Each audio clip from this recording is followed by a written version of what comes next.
Il est 14 heures. Dehors, il fait 38 degrés. Le ventilateur tourne à fond, le frigo bourdonne, la clim crache de l'air froid depuis ce matin, et là, tout s'arrête. Plus un bruit, plus un soufflet, juste le silence. Et presque immédiatement, la chaleur. Cette chaleur qui commence à rentrer comme une marée. Vous regardez vos enfants sur le canapé, vous pensez au congélateur plein à craquer que vous avez fait samedi. Vous pensez à la boîte d'insuline dans le bac à légumes du frigo.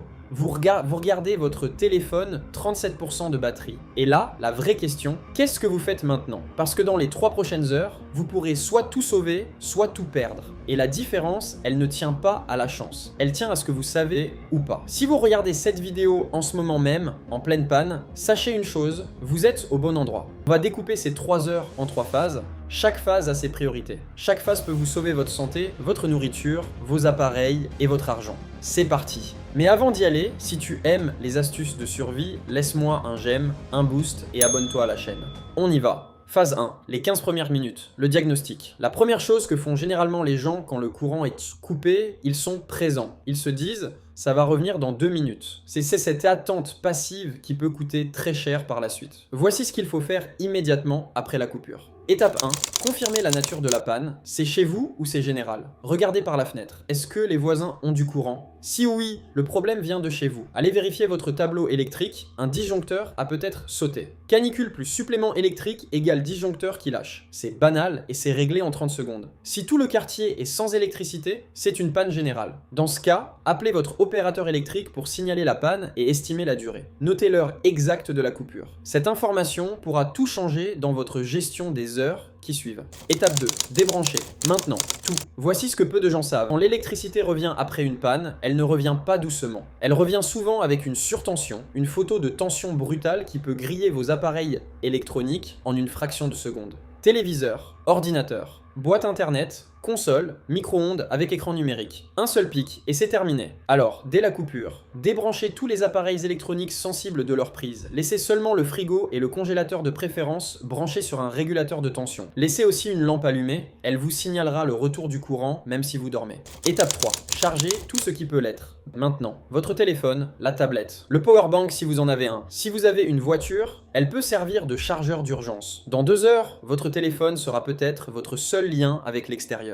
Avec les secours, avec les informations, ne le laissez pas mourir. Étape 4, remplissez vos réserves d'eau maintenant, avant qu'il ne soit trop tard. Voilà quelque chose que très peu de gens font et qui peut devenir critique en quelques heures. Les pompes qui alimentent votre réseau d'eau fonctionnent à l'électricité. Dans certains quartiers, certaines villes, la pression du réseau commence à baisser dès que la panne se prolonge. Et à un moment, le robinet s'ouvre et il ne sort plus rien. Alors, dès les premières minutes, ouvrez vos robinets. Remplissez votre baignoire. Remplissez tous les bidons, casseroles, bouteilles vides que vous avez. Remplissez votre bouilloire, vos Tupperware, tout ce qui peut contenir de l'eau. Pourquoi c'est urgent? Parce que vous ne savez pas combien de temps durera la panne. Et en canicule, l'eau ce n'est pas juste pour boire. C'est pour vous humidifier la peau, pour mouiller ce drap qu'on va poser devant la fenêtre tout à l'heure, pour rafraîchir une personne âgée qui commence à mal supporter la chaleur. Une baignoire pleine, c'est environ 150 à 200 litres. Pour une famille de 4 personnes, c'est plusieurs jours d'autonomie en usage strict. Si vous me suivez pendant une coupure, ne réfléchissez pas. Allez remplir maintenant pendant qu'on continue.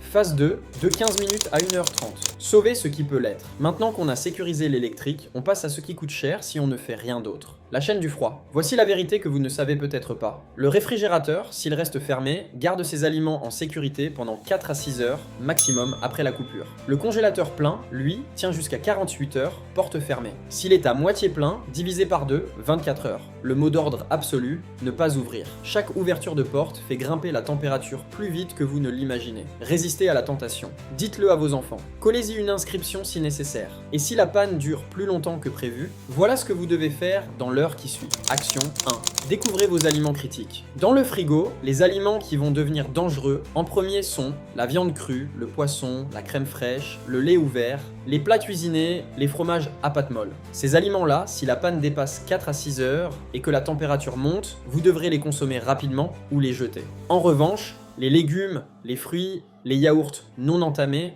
les confitures, Les fromages à pâte cuite, ils ont une bien meilleure tolérance. Action 2, activez le plan glaciaire. Si vous avez une glacière à la maison, c'est maintenant qu'elle vaut de l'or. Transférez-y les aliments les plus sensibles du frigo avec de la glace ou des accumulateurs de froid. Si vous n'avez pas de glacière, un sac isotherme, des bouteilles d'eau congelées sorties du congélateur et un linge épais feront l'affaire temporairement. Si la panne semble longue, envoyez quelqu'un acheter des blocs de glace dans un supermarché ou une station-service. Faites le tour. Tout le monde va probablement avoir la même idée. Action 3. Le cas particulier des médicaments. C'est là que ça devient vraiment sérieux. Si vous avez dans votre frigo de l'insuline, des gouttes ophtalmologiques, des vaccins ou tout autre médicament nécessitant une conservation entre 2 et 8 degrés Celsius, vous avez une urgence à part entière. L'insuline non ouverte qui dépasse 25 à 30 degrés Celsius de manière prolongée se dégrade. Elle ne change pas d'aspect. Elle n'a pas une odeur différente. Mais elle devient moins efficace, voire inefficace. Pour un diabétique, c'est essentiellement vital. Placez ces médicaments dans une pochette isotherme sans contact direct avec la glace, le choc thermique est aussi dangereux que la chaleur. Si la panne se prolonge, appelez votre pharmacien ou votre médecin pour conseil. Phase 3. 1h30 à 3h, gérer la chaleur, le vrai ennemi, sur un réseau électrique sécurisé. On a protégé la nourriture et les médicaments. Maintenant, il faut parler du danger que beaucoup sous-estiment parce qu'il est invisible. La chaleur qui monte dans votre logement. Sans ventilateur, sans climatisation. Fenêtre fermée parce que dehors c'est une fournaise. La température intérieure peut grimper de plusieurs degrés par heure. Et ce qui était supportable à 14h peut devenir dangereux à 17h.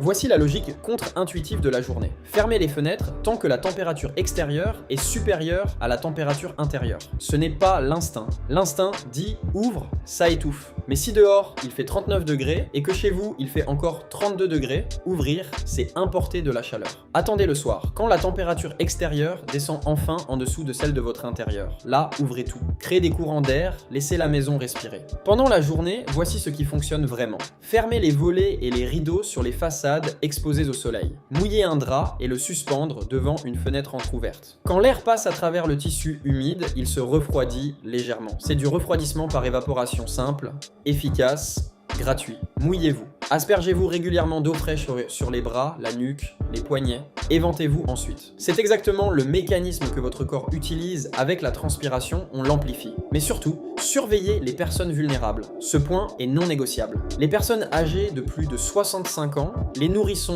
et les jeunes enfants, les femmes enceintes et toute personne souffrant d'une maladie chronique sont en danger réel lors d'une journée sans électricité. Ce qui rend ça si traître. Une personne âgée peut ne pas ressentir la soif.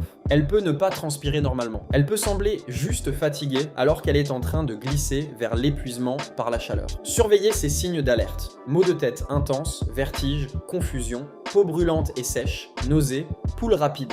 Si vous observez ces symptômes sur quelqu'un autour de vous, appelez le 15 ou le 112 immédiatement. En attendant les secours, allongez la personne dans l'endroit le plus frais disponible. Aspergez-la d'eau fraîche pas glacée, fraîche sur tout le corps. Éventez-la. Et si vous êtes seul avec un bébé ou un jeune enfant, ne cherchez pas à tenir chez vous si c'est infernal. Les centres commerciaux climatisés, les bibliothèques, les centres d'accueil municipaux, ce sont des refuges légitimes. Il n'y a aucune honte à partir. Il y a beaucoup de sagesse. En bonus, voici quelques gestes futés que peu de gens font. Économisez intelligemment votre batterie de téléphone. Mode avion si vous n'attendez pas d'appel urgent. Baissez la luminosité au minimum. Fermez toutes les applications en arrière-plan. Un téléphone peut tenir beaucoup plus longtemps que vous ne le croyez si vous lui donnez une chance. Utilisez votre voiture à bon escient. Si vous avez un enfant en bas âge ou une personne âgée qui souffre vraiment, votre voiture avec la climatisation est votre meilleure solution immédiate. Quelques heures dans un habitacle frais peuvent sauver une situation. Préparez le retour du courant. Avant que l'électricité revienne, assurez-vous d'avoir débranché vos appareils sensibles. Quand le courant revient, ne rallumez pas tout d'un coup. Attendez 5 à 10 minutes que la tension se stabilise, puis rebranchez progressivement. Une bougie oui, mais pas n'importe comment. Si la nuit tombe et que vous utilisez des bougies, ne les laissez jamais sans surveillance. En canicule, les risques d'incendie se multiplient. Préférez une lampe de poche ou une lampe frontale à LED plus sûre, plus pratique.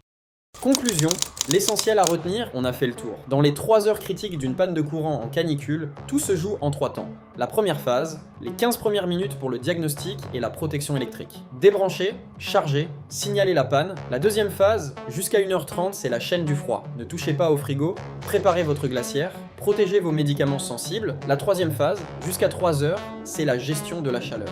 Fermez volets et fenêtres en journée. Humidifiez-vous. Et surtout, gardez un œil constant sur ceux qui sont vulnérables autour de vous. Ce que je veux que vous reteniez par-dessus tout, c'est ceci. Une panne de courant en canicule, ce n'est pas juste un désagrément. C'est une situation où l'inaction peut coûter très cher et où chaque bonne décision prise tôt peut changer radicalement l'enjeu. Et si vous voulez aller encore plus loin sur la canicule, pas juste les pannes, mais les réflexes vitaux pour protéger votre famille cet été, j'ai préparé un guide complet intitulé Canicule 2026. 21 réflexes vitaux qui peuvent tout changer cet été. Lien en description, c'est probablement l'investissement le plus rentable que vous ferez avant juillet. Vous avez maintenant les informations, vous avez le plan.